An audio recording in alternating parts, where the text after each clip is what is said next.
Il y a longtemps, dans une région reculée, entourée de collines verdoyantes et bordée d'une rivière scintillante, se trouvait un petit village nommé Ville-Rose. Ce village, niché au cœur de la campagne française, était réputé pour ses champs de blé doré et ses habitants laborieux qui vivaient en parfaite harmonie avec la nature. Pourtant, derrière cette apparente tranquillité se cachait une histoire mouvementée, celle de deux frères, Pierre et Jacques. Pierre, l'aîné, était un homme bon au cœur généreux. Toujours prêt à aider les villageois, il réparait les toits endommagés par les longues pluies d'automne et partageait son humble pain lors des hivers rigoureux. Son sourire chaleureux et son dévouement faisaient de lui un être aimé de tous. Il menait une vie simple dans une modeste maison en bois avec sa petite fille, Élise, son unique réconfort depuis la mort de sa femme en couche. Jacques, au contraire, était un homme avide et cruel. Grand et puissant, il était le chef d'une bande de brigands, composée de jeunes hommes intrépides du village. Ensemble, ils parcouraient dans la région, volant les richesses et semant la terreur parmi ceux qui osaient sans leur résister. Les villageois redoutaient, dit Jacques, mais personne n'osait s'opposer à lui. Son gang était trop nombreux, et leurs armes rudimentaires, mais redoutables, suffisaient à faire taire toute opposition. Pendant des années, les habitants de Ville-Rose vécurent sous le joug de Jacques. Chaque saison des récoltes, lui et ses hommes surgissaient pour s'emparer du blé et du bétail, fruit du dur labeur des paysans. Les enfants s'affaiblissaient sous l'effet de la faim. Les vieillards s'épuisaient sous le poids des inquiétudes. Et même les plus robustes baissaient la tête, craignant les représailles. Un matin d'hiver glacial, alors que le ciel était couvert d'épais nuages de gris, les villageois comprirent qu'ils ne pouvaient plus supporter cette oppression. Ils se réunirent sur la place centrale et, après de longues heures de discussion, décidèrent d'envoyer une délégation au château du Seigneur pour lui demander secours. Un vieil homme frêle, M. Bernard, fut désigné comme porte-parole pour exprimer la détresse du village. Le petit groupe traversa lentement le chemin boueux menant au sommet de la colline où se dressait le château du Seigneur. Une fois devant le trône imposant, Bernard, tremblant, s'agenouilla et s'adressa à lui d'une voix suppliante. « Seigneur, Jacques et sa bande nous ont tout pris, nos récoltes, notre bétail, même nos précieuses semences pour la saison prochaine. Nous n'avons plus de quoi nourrir nos familles. Je vous en supplie, sauvez-nous de ce malheur. » Le Seigneur, un homme d'âge mûr, aux cheveux grisonnants et aux yeux empreints de sagesse, écouta en silence. Juste et soucieux du bien-être de ses sujets, il comprenait néanmoins que s'opposer directement à Jacques serait une entreprise périlleuse. Après un long moment de réflexion, il fit signe aux villageois de se relever et leur assura qu'il trouverait une solution. Dans les jours qui suivirent, le Seigneur resta plongé dans ses pensées. Il convoqua les anciens du village à son château pour un conseil. La réunion dura du lever du soleil jusqu'à ce que la lune haute éclaire le ciel d'argent. Finalement, il se leva et, d'une voix grave et pleine d'autorité, déclara « Nous avons deux choix. Le premier est de demander de l'aide aux villages voisins, rassembler nos forces et combattre Jacques et ses hommes. Mais cela risquerait de provoquer une bataille sanglante dont nous ne sortirons pas forcément victorieux. Le second est d'utiliser une partie de notre or pour acheter la loyauté de Jacques et lui proposer de protéger le village au lieu de le piller. » Les anciens murmuraient entre eux. Certains craignaient que si Jacques recevait de l'or, il deviendrait encore plus puissant et dangereux. D'autres, en revanche, estimaient que la paix était la priorité et que, si Jacques tenait parole, le village pourrait enfin vivre en sécurité. Après de longues heures de débat, ils finirent par opter pour la deuxième solution. Le Seigneur hocha la tête, ordonna de préparer l'or et envoya un messager à Jacques. Une semaine plus tard, l'émissaire du Seigneur, un homme petit mais vif du nom de Louis, frappa à la porte de Jacques. Ce dernier était assis sur une chaise en bois, rudimentaire, entouré de ses hommes ivres. Louis s'inclina respectueusement et déclara : « Jacques, mon maître souhaite t'enrichir en échange de la paix et de ta protection pour le village. Il t'invite, ainsi que tes hommes, à un banquet privé au château pour discuter des détails. » Jacques esquissa un sourire narquois, ses yeux brillants d'une lueur de méfiance. Il se leva, s'approcha lentement de Louis et grogna. « Le Seigneur me prend pour un imbécile ? C'est un piège, c'est évident. Il veut nous attirer là-bas pour nous exterminer. » Puis, il se tourna vers sa bande et cria : « Personne n'ira. Nous ne renoncerons pas à notre liberté pour quelques belles paroles. » Louis baissa la tête en silence et repartit vers le château pour transmettre la réponse de Jacques. Dans sa maison, Pierre, qui veillait sur Élise, surprit par hasard la conversation de Jacques avec ses hommes, caché derrière la mince cloison en bois d'une maison voisine. Il serra sa fille contre lui, plongeant son regard dans ses grands yeux innocents. Il pensa à l'avenir. Il ne voulait pas qu'Élise grandisse dans un village soumis à la peur et à la misère. Pour lui, l'offre du Seigneur était une occasion unique de changer leur destin, non seulement pour lui et sa fille, mais aussi pour Jacques. Ce soir-là, sous la lumière argentée de la lune, Pierre se rendit chez son frère. Il se tint face à lui et dit d'une voix douce mais déterminée : « Jacques, je crois que tu devrais accepter l'offre du Seigneur. C'est une chance pour nous d'avoir une vie meilleure, pas seulement pour toi, mais aussi pour Élise et moi. » Jacques éclata de rire avec mépris. « Tu es devenu fou, Pierre. Tu veux que je me jette dans la gueule du loup ? Si je meurs, qui s'occupera de toi et de ta fille ? Je ne peux pas vous abandonner. » Pierre ne se laissa pas décourager. Il rentra chez lui et passa la nuit entière, assis près du foyer, perdu dans ses pensées. À l'aube, une idée audacieuse germa dans son esprit. Il retourna voir Jacques et déclara : « Si tu ne veux pas y aller, alors laisse-moi y aller à ta place. Je parlerai en ton nom et en celui de ton groupe. Si je reviens avec l'or, je ne demanderai qu'une petite part pour m'occuper d'Élise. » Jacques te le fixa, partagé entre la surprise et l'amusement. Il éclata de rire. « Tu ne sortiras jamais vivant de ce piège. Mais si tu y vas et dès que tu reviens avec l'or, garde-le pour toi.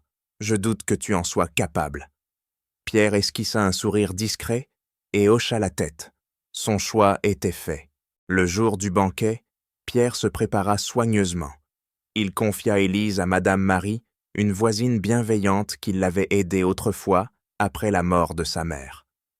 Avant de partir, il s'agenouilla devant sa fille et murmura : « Je reviendrai, ma chérie, je te le promets. » Bien qu'elle n'ait que 2 ans, Élise enroula ses petits bras autour du cou de son père, comme si elle pressentait l'importance du moment. Pierre entreprit seul le long chemin menant au château. Le vent sifflait entre les arbres, portant avec lui la morsure glaciale du crépuscule. Son cœur battait entre espoir et crainte. Il pensait à Élise, à son sourire, et se répéta qu'il devait réussir. Arrivé aux portes du château, il s'arrêta net, prit une profonde inspiration et cria : « Je suis en sécurité, ne tirez pas !» Il voulait donner l'impression qu'il n'était pas seul, qu'il était surveillé à distance par des hommes prêts à intervenir. Les gardes échangèrent des regards perplexes avant de prévenir le Seigneur. Lorsque le Seigneur apparut, il fut surpris de voir Pierre à la place de Jacques. D'une voix pressante, il demanda : « Où est Don Jacques ? Où sont les autres ? » Pierre, imperturbable, répondit calmement : « Je suis Pierre, le frère de Jacques. Il m'a envoyé parler en son nom. Mais sachez que si vous tentez de me trahir, sa bande attaquera le village. Pour garantir ma sécurité, toutes les 10 minutes, je sortirai et crierai pour leur signaler que tout va bien. » Les visages du Seigneur et des anciens se tendirent. Ils ne voulaient pas risquer une guerre. Finalement, le Seigneur acquiesça et ordonna qu'on apporte l'or. Le banquet débuta. Tout au long de la soirée, Pierre tint sa promesse. Toutes les 10 minutes, il se levait, sortait et criait « Je suis en sécurité, ne tirez pas !» Les gardes le regardaient avec curiosité, tandis que le seigneur, peu à peu, relâchait sa méfiance. La discussion avança. Un accord fut trouvé. Jacques et ses hommes recevraient Lancelot en échange de leur protection du village, mettant fin au pillage. Pierre écouta attentivement, mémorisant chaque détail, et sentit une lueur d'espoir naître en lui. Quand le banquet prit fin, le seigneur remit à Pierre un chariot rempli d'or, une fortune suffisante pour changer le destin de n'importe quel homme. Les hommes gardes l'aidèrent à atteler la charrette, et Pierre quitta le château, poursuivant son stratagème. « Je pars maintenant, prenez position. » Il maintint l'illusion jusqu'à son arrivée près du village. Jacob l'attendait devant sa maison, un bâton de bois à la main. Lorsqu'il aperçut Pierre tirant le chariot d'or, ses yeux s'écarquillèrent. « Jacques, nous avons réussi, nous sommes riches !» s'écria Pierre, la voix remplie d'excitation. D'un geste triomphant, il tira la couverture qui recouvrait le trésor scintillant. Jacques resta figé, mais au fond de lui, ce n'était pas la joie qui montait. C'était la convoitise. Pierre continua, l'enthousiasme dans la voix. « Je ne veux pas tout garder, comme tu l'as dit. Je prendrai juste une petite part pour m'occuper d'Élise. » Jacques hocha la tête, mais sa voix était glaciale. « Attends que je vérifie l'or pour que nous puissions le partager équitablement. » Pierre, qui avait une confiance absolue en son frère, accepta sans la moindre méfiance. Le lendemain, Jacques convoqua Antoine, son ami le plus proche et son bras droit. Il lui raconta toute l'histoire, et Antoine s'exclama admiratif. Pierre était vraiment courageux. Grâce à lui, nous sommes riches. Ces paroles transpercèrent l'orgueil de Jacques comme une lame acérée. Il ne pouvait supporter que quelqu'un d'autre, et encore moins Pierre, reçoive les éloges à sa place. Dans les jours qui suivirent, Jacques devint irritable. Il s'emporta contre Pierre sans raison, mais ce dernier, encore emporté par la joie de sa réussite, ne remarqua pas le changement d'attitude de son frère. Un après-midi, Jacques proposa une promenade à Pierre. « Allons discuter du partage de l'or. » Pierre accepta avec enthousiasme, l'esprit empli d'espoir pour l'avenir. Ils marchèrent à travers les champs dorés, traversèrent sur de petits ruisseaux paisibles, jusqu'à atteindre une majestueuse cascade. L'eau se précipitait en un flot assourdissant, résonnant dans le silence environnant. Jacques s'arrêta soudainement, se tourna vers Pierre, et son regard s'obscurcit. « J'ai un poids sur le cœur, et je dois m'en débarrasser. » Pierre, troublé, demanda avec inquiétude « Jacques, que puis-je faire pour t'aider? Je ferai tout ce que tu voudras. » La voix de Jacques se fit glaciale. « Saute de cette cascade, je ne veux plus te voir, mon cœur ira mieux après ça. » Pierre sentit son souffle se couper. Il tomba à genoux, suppliant. « Je suis désolé si je t'ai offensé, Jacques. Prends tout l'or, mais laisse-moi rentrer auprès d'Élise. » Mais Jacques ne céda pas. « Saute, Pierre, si tu ne le fais pas, je te pousserai. » Pierre plongea son regard dans les yeux vides de son frère. Il comprit qu'il n'avait plus d'issue. Une larme coula sur sa joue, tandis qu'il murmurait « Prends soin de ma fille, c'est tout ce que je te demande. » Puis, il s'avança jusqu'au bord de la falaise, prit une dernière inspiration et se jeta dans les flots tumultueux. Jacques me resta immobile, fixant le gouffre pendant un moment. Puis, sans un mot, il tourna les talons et rentra au village. Là, il feignit le chagrin et annonça aux villageois que Pierre s'était jeté dans la cascade de son plein gré. Antoine, lui, avait des doutes, mais par fidélité envers Jacques, il choisit de garder le silence. 20 ans passèrent. Jacques devint l'homme le plus riche du village de Villeroze, surpassant même le seigneur. Mais au lieu de protéger les villageois comme il l'avait promis, il utilisa son or pour étendre son pouvoir, pillant les régions voisines et s'alliant à des individus sans scrupules. Le village vivait dans la peur, mais personne n'osait s'opposer à lui. Élise, la fille de Pierre, grandit sous la tutelle de Jacques. Bien qu'elle ait vécu dans une grande maison remplie de richesses, elle ait été rejetée par les villageois en raison de la réputation de son oncle. Élise avait hérité de la douceur de sa mère et du cœur généreux de son père. En secret, elle apportait du pain et des plantes médicinales aux plus démunis du village malgré les avertissements de Jacques. Son seul ami était Julien, le fils d'Antoine. Julien était un jeune homme grand et intelligent qui la défendait contre les rumeurs et les médisances. Ensemble, ils passaient des heures assis au bord de la rivière, partageant leurs rêves et leurs tristesses. De nombreux jeunes hommes du village remarquaient de la beauté d'Élise, mais aucun n'osait s'approcher par crainte de Jacques. Un jour, Étienne, un jeune forgeron, lui offrit un bracelet en argent, mais son père, terrifié par le pouvoir de Jacques, l'obligea à renoncer à elle. Élise, bien que peinée, sourit doucement et dit à Julien : « Je crois que je ne me marierai jamais. Quand tu auras des enfants, je les aimerai comme s'ils étaient les miens. » Julien, qui l'aimait en secret depuis longtemps, ne put garder son silence plus longtemps.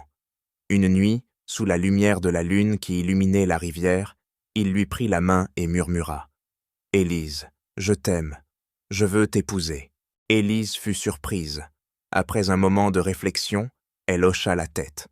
Ce n'était pas parce qu'elle aimait Julien, de la même manière qu'il l'aimait, mais parce qu'elle aspirait à une famille, à un foyer où elle pourrait enfin se sentir à sa place. Jacques et Antoine acceptèrent d'organiser le mariage. Mais 2 jours avant la cérémonie, Jacques annula brutalement l'union.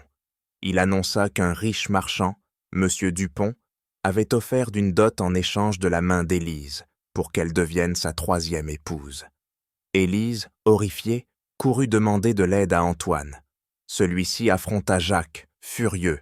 « J'ai gardé le silence lorsque tu as tué Pierre, et maintenant tu oses de refuser mon fils. » Jacques sourit froidement. 200 pièces d'or. Si Julien les réunit, il pourra épouser Élise. Élise, cachée derrière la porte, surprit leur conversation. Elle découvrit alors la vérité sur la mort de son père.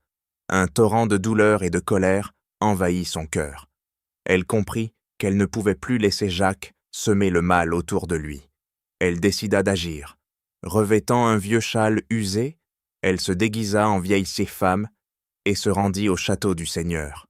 Là, elle déclara d'une voix tremblante mais déterminée : « Seigneur, je peux vous aider à vaincre Jacques et à récupérer son or. » Le Seigneur, méfiant mais conscient que l'occasion était trop belle, accepta son offre. Élise retourna chez elle et prépara un dîner spécial pour Jacques. Grâce aux connaissances que lui avait transmises Madame Marie, elle mélangea des herbes soporifiques dans son repas. Une fois Jacques profondément endormi, elle ouvrit la porte aux soldats du Seigneur. Ils entrèrent en silence, l'attachèrent solidement et s'emparèrent de son trésor. Avant de quitter le village, Élise prit une petite part de l'or, celle qui aurait dû revenir à son père, et écrivit une lettre à Julien. « Je dois partir pour assurer ma sécurité. Vis ta vie pleinement. J'espère qu'un jour, nous nous reverrons. » Élise quitta le village de Villeroze par une nuit sans lune, emportant avec elle un sac d'or et un cœur meurtri. Elle traversa des forêts épaisses, franchit des rivières glaciales, jusqu'à atteindre un petit village au bord de la Loire. C'est là qu'elle décida de recommencer sa vie. Avec l'or qu'elle avait pris, Élise ouvrit une boutique d'herboristerie. Grâce aux connaissances transmises par Madame Marie et à sa bonté naturelle, elle gagna rapidement l'affection des habitants. Ils l'appelaient la guérisseuse, non seulement parce qu'elle soignait les maladies, mais aussi parce qu'elle redonnait espoir à ceux qui l'avaient vite perdu. C'est dans ce village qu'Élise rencontra Paul, un fermier simple et bienveillant. Paul ne cherchait pas à connaître son passé. Il l'aimait pour sa douceur et sa force intérieure. Après des mois de confidence et de moments partagés, ils se marièrent. Élise donna naissance à 2 enfants, un garçon et une fille. Et pour la première fois de sa vie, elle connut un bonheur véritable. Pendant ce temps, à Villeroze, Jacques Demy subissait le châtiment du Seigneur. Tout son or lui fut confisqué et il fut contraint de travailler pour le village, labourer les champs, réparer les maisons, accomplir toutes ces tâches qu'il avait autrefois méprisées. Au début, il résista, furieux d'être rabaissé ainsi, mais avec le temps, quelque chose changea en lui. Il apprit la valeur du travail et de l'humilité. Peu à peu, les villageois, d'abord méfiants, commencèrent à lui accorder leur pardon. De nombreuses années plus tard, Julien, devenu un marchand prospère, se rendit par hasard dans le village d'Élise pour y faire du commerce. Lorsqu'il aperçut une silhouette familière devant une boutique d'herboristerie, il crut d'abord rêver. Élise et Julien se précipitèrent l'un vers l'autre, se serrant dans une étreinte émue, les larmes coulant sur leurs joues. Élise l'invita chez elle, où elle lui présenta Paul et ses enfants. Autour d'un repas chaleureux, ils parlèrent jusque tard dans la nuit. Julien raconta la transformation de Jacques et les changements survenus à Villeroze. Un après-midi, Élise, Paul, leurs enfants et Julien s'assirent ensemble au bord de la Loire, contemplant un coucher de soleil flamboyant. Élise sourit, ressentant enfin la paix qu'elle avait tant cherchée. Jacques, bien que loin, avait trouvé une forme de rédemption. Julien, son ami d'enfance, restait un pilier de son histoire. L'histoire se termine sur une note d'espoir.